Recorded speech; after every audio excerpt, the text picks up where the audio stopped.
नमस्ते। मैं अतुल सोलंकी और आप देख रहे हैं सेव फैमिली। सबसे पहले तो आप सभी दर्शकों का बहुत बहुत धन्यवाद। आप सभी के प्यार और सपोर्ट के कारण हम 500 व्यूज़ की अचीवमेंट प्राप्त कर चुके हैं। आपके प्यार और सपोर्ट के कारण ही यह संभव हो पाया है। बगैर आपके ये संभव नहीं होता।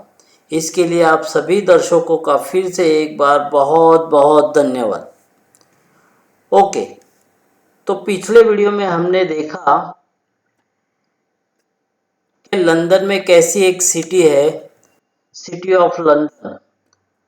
उसका अपना ही एक गवर्नेंस सिस्टम है, उसका अपना ही एक सिक्योरिटी सिस्टम है, उसका अपना ही एक चलने का तरीका है।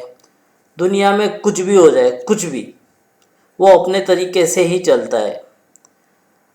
तभी तो इतने सारे चोर, लुटेरे, भ्रष्टाचारी सारे के सारे वहाँ मिलते हैं। अगर आप हाल फिलहाल की बात करें तो यूके और अमेरिका ने कैसे ये सारी खालिस्तानियों को अपने यहाँ पनाह दी थी। खैर, आगे चलते हैं। ये कुछ फैमिलीज़ है जिसमें कुछ यूरोप की है और कुछ अमेरिका की है। Rockefeller, DU, Kargil, Macmillan, Pfizer. वैसे ही ये यूरोप की वेटिकन, रॉथस्चाइल्ड, विंडसर, शेफेलर।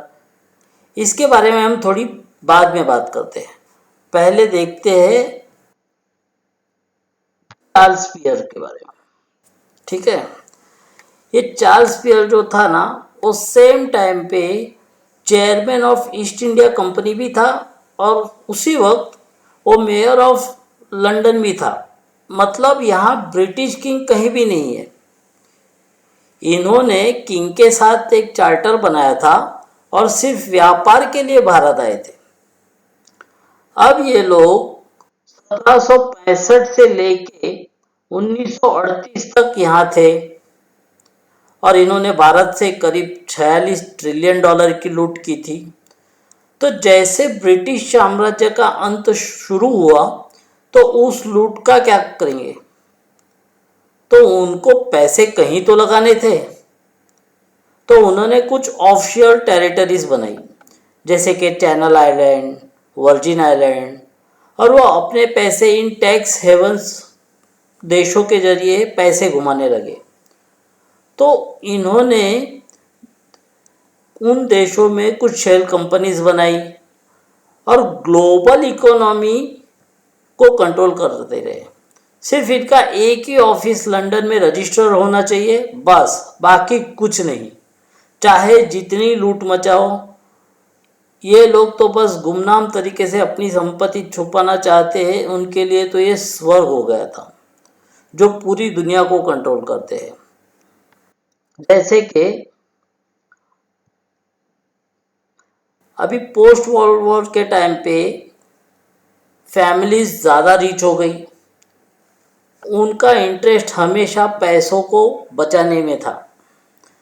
अब पोस्ट वर्ल्ड वॉर के बाद न्यू वर्ल्ड ऑर्डर सामने लाना था, क्योंकि वही तो पुराना सिस्टम तो चलेगा नहीं। तो उन्होंने क्या किया, यूएसए को आगे लाने की कोशिश की। यूएसए और उसकी गवर्नमेंट को क्रिएट किया, उसकी डोमिनेंस बढ़ाई, उसके ज़रिए फाइनेंशियल कंट्रोल लाया, उसके डॉलर को मजबूत किया गया। अभी के दौरान कैसे चल रहे हैं? How have they set up the present day? इन्होंने क्या किया कि अंग्रेज़ों के ज़माने में पहले लीग ऑफ नेशंस हुआ करती थी, जिसको इन्होंने यूनाइटेड नेशंस का नाम दे दिया। अब यूनाइटेड नेशंस क्या करता है? सबको धमकियाँ लगाता है, ये करना है, वो करना है, ऐसे नहीं करना, ऐसे करोगे तो सैंक्शन लग जाएंगे, आपको करना ही है, या तो फिर आपको सपोर्ट नहीं मिलेगा। अब जब इतना सब कुछ कर लिया तो इनको फोर्स भी तो चाहिए थी। अब सेना तो यूनाइटेड नेशन की हो नहीं सकती। तो इन सारे अंग्रेज़ों ने क्या किया, अमेरिका और नॉर्दर्न अलायंस मिल के एक फ़ोर्स बनाई, नाटो फोर्स। अब ये नाटो फोर्स क्या करती है? सबको लपेटे में लेते रहते हैं बगैर किसी इसमें। अब बस किसी के साथ भी लड़ना है तो या तो नाटो फोर्स या तो अमेरिकन, ये कहीं ना कहीं आगे आ जाते हैं। अब उसमें ये लोग ने क्या किया, पहले तो किया कोल्ड वॉर में रशिया की ये लोग ने ईंट से ईंट बजा दी। यूएसएसआर हुआ करता था तभी, तो उसको लोग ने तोड़ दिया। अब कैसे तोड़ा, तो drugs, assassinations, use of Islamic radicals, ये लोगों ने रेडिकल इस्लामिज़म को भी यूज़ किया अपने फ़ायदे के लिए। ठीक है। अब ये लोग ने क्या किया कि इनको बनाता एक्चुअली तो अपने हाथ में ही सब रखना था, तो ये लोगों ने यूनिपोलर वर्ल्ड बनाने की कोशिश की। और उसको रन कौन करेगा, तो यूएसए, क्योंकि ब्रिटेन को तो आगे आना नहीं था। अब उसमें मेन काम इनका क्या होता है, पहला होता है बिजनेस इंटरेस्ट। ठीक है। अभी आपने देखा होगा कि चाहे ट्रंप हो या बाइडन हो या फिर ओबामा हो, आपने हमेशा देखा रहेगा कि वहाँ कुछ डेमोक्रेट्स है जो हमेशा रिपब्लिकन के जैसे व्यवहार करते हैं, और कुछ रिपब्लिकन्स है जो हमेशा डेमोक्रेट के जैसे व्यवहार करते हैं।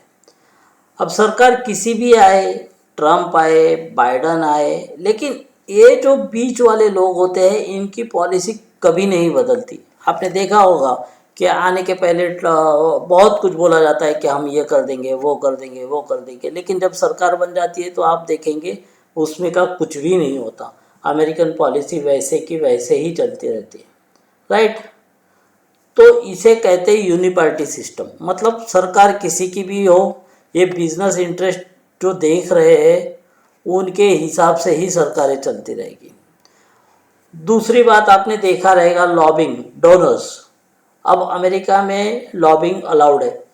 जैसे आपको किसी के अमेरिकन लॉज में कुछ भी चेंजेस करने हैं, बदलाव करने हैं, तो आप वहाँ के सांसदों को पकड़ के उनके खरीद के वहाँ से अपने मन चाहे बिल्स पास करवा सकते हो। तो वो अमेरिका में लीगल है। हमारे यहाँ भी होता है लेकिन खुले में नहीं होता। हम लोग में भी बड़े बड़े घराने सरकार के साथ मिलके बहुत सारे पॉलिसीज़ करते हैं, लेकिन इतने खुले में नहीं होता, वहाँ खुले में होता है।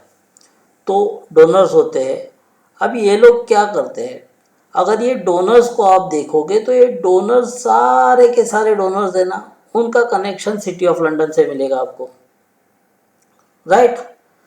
और इनका at the end of day एक ही है मकसद कि पावर हमारी तरफ होनी चाहिए, चाहे कुछ भी हो जाए, पावर हमारा होना चाहिए। अब एक देखते हैं, अब ये है ग्लोबल जीडीपी। अगर आप यहाँ पे देखेंगे तो ग्लोबल जीडीपी, सारी दुनिया की जीडीपी है 105 ट्रिलियन डॉलर, 105 ट्रिलियन, राइट। अब इसमें आप देखेंगे 2022 में हमने यूके को सरपास कर दिया, राइट, 2022 में, आज 2023 है। तो अगर हमने यूके को पीछे धकेल दिया है, और अगर आप इकोनॉमी देखें, यूएसडी डॉलर में है ये, यूनाइटेड स्टेट की है करीब 26 ट्रिलियन डॉलर, चाइना की है करीब 19 डॉलर, पाँचवें नंबर पे हमारी है करीब पौने चार ट्रिलियन डॉलर, और यूनाइटेड किंगडम हमारे भी नीचे है। फिर भी आप देखिए कि यूके पाउंड हमारे रुपए से मजबूत है, यूनाइटेड स्टेट डॉलर हमारे से मजबूत है ना। ये कैसे होता है, इसके लिए आपको ये देखना पड़ेगा, करेक्ट।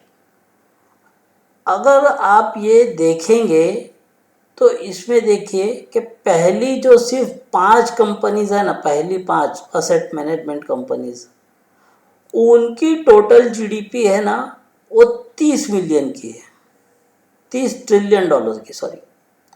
उसमें कौन है, फिर से आप देखिए, BlackRock, Vanguard, Fidelity, UBS, Street Global Advisor, Morgan Stanley. अगर यही कंपनी के पास $30 ट्रिलियन है, जो कि यूएसए और यूके ये दोनों से ज़्यादा है, तो अभी आपके समझ में कुछ आ रहा है कि पैसा जा कहाँ रहा है? करेक्ट? तो यही चीज़ मैं आपको समझाने की कोशिश कर रहा हूँ कि कोई और शक्तियाँ है जो ये सारे यूनाइटेड नेशन और उसके सारे देशों को नचाती है। अब ये कैसे नचाती है, अगली वीडियो में देखते हैं। तब तक के लिए थैंक यू, गुड नाइट।